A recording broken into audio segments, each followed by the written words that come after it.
Imagine a man who has seen war. A man who has done things most people can't even imagine. A man who walked away from all of it, the violence, the darkness, the chaos, just to live a normal life. Now imagine someone taking something precious from the people he loves. What happens next? Well, let's just say, some men are very dangerous when you push them. This is a working man.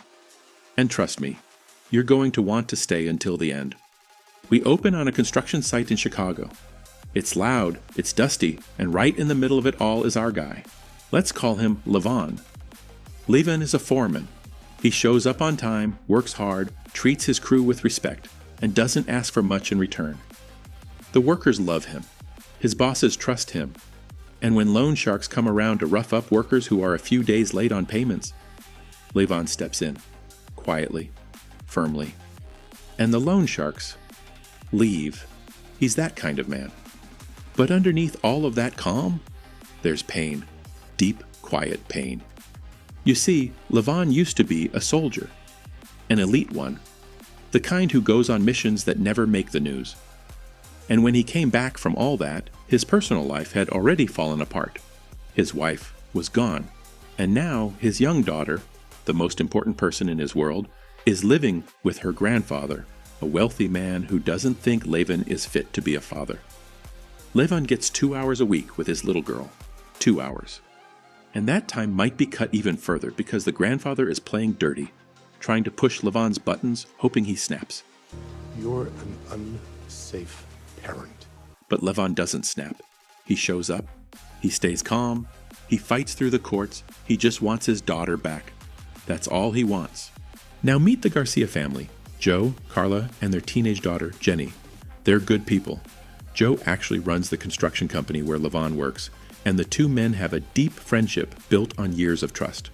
One evening, Jenny goes out with friends, normal teenage stuff, but she never comes home. Joe and Carla wait up. They call her phone. Nothing. They file a police report. The police investigate, but the leads dry up fast. Because whoever took Jenny, they're professionals, organized, connected, and cold. The Garcia family is desperate, and in their desperation, they turn to the one man they know might actually be able to help. Jenny's missing. She went out with her friends on Friday. They offer Levon money, serious money, to find their daughter and bring her home. Levon says no. He's done with that life. He promised himself he'd leave the darkness behind. It's not who I am anymore. Finding missing girls, that means going back into places he swore he'd never return to. But then, he visits an old friend. His friend, a former military brother, now blind, living quietly, doesn't lecture Levon. What's her name? Jenny. He doesn't push him. Is she a good kid?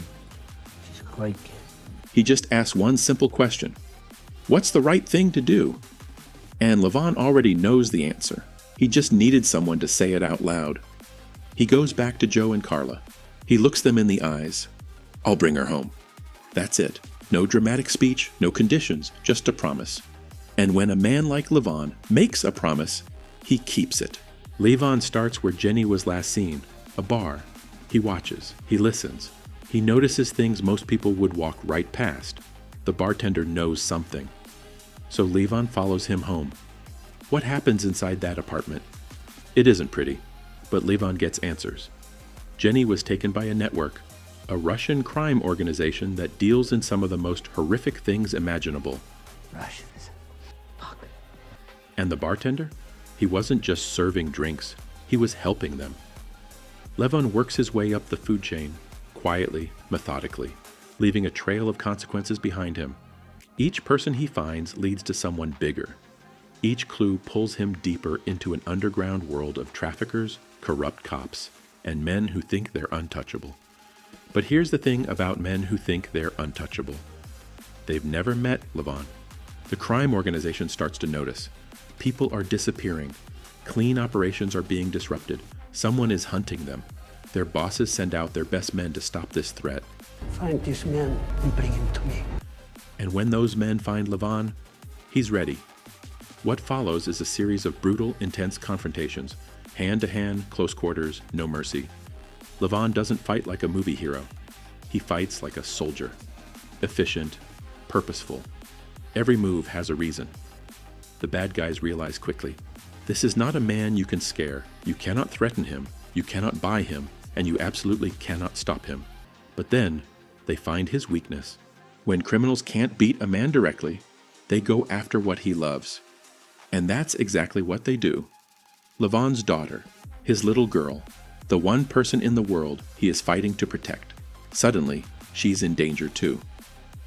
In one terrifying moment, the war that Levon brought to the criminal's doorstep finds its way back to his. Flames, fear, a father racing against time. He gets there. He protects her. He gets her somewhere safe. And then, he turns back around. Because now it's personal. Levon gears up. He's done playing defense. He's going to end this. All of it. He tracks down the man running the trafficking operation. Where is she? He squeezes out every piece of information he needs. And then he moves on, the final target, a fortified compound where Jenny is being held. What happens inside that compound is the kind of scene you watch with your mouth open. One man, an army of criminals, and a promise to keep. Levon goes through that place like a force of nature. Guard by guard, room by room, he clears a path. You keep waiting for him to slow down, to get overwhelmed. But he doesn't stop. He can't stop. Not until she's found. And then he finds her. Jenny, terrified, exhausted, but alive. The men who took her, the men who did unspeakable things and thought they'd get away with it, they don't get away with it. Levon brings Jenny home. He doesn't want a parade. He doesn't want the money. He just carries her through that door and watches her collapse into her parents' arms. Joe, Carla, Jenny. A family, whole again. And that night, Levon sits down to a quiet dinner with the two people who matter most to him, his old friend and his daughter. Simple food, a small table, a little girl who gets to sit next to her dad. After everything, the violence, the danger, the darkness, this is what it was all for. But in the background, the man at the top of that criminal organization is still out there, still breathing, and he hasn't forgotten what Levon did. A storm may be coming, and something tells us Levon will be ready. And that is A Working Man, a story about a man who just wanted peace. But peace has a price, and sometimes the most dangerous person in the room isn't the one making the most noise. It's the quiet one in the corner who never wanted trouble in the first place. If you loved this recap, smash that like button, drop a comment below telling me your favorite moment, and subscribe so you never miss a recap. I'll see you in the next one.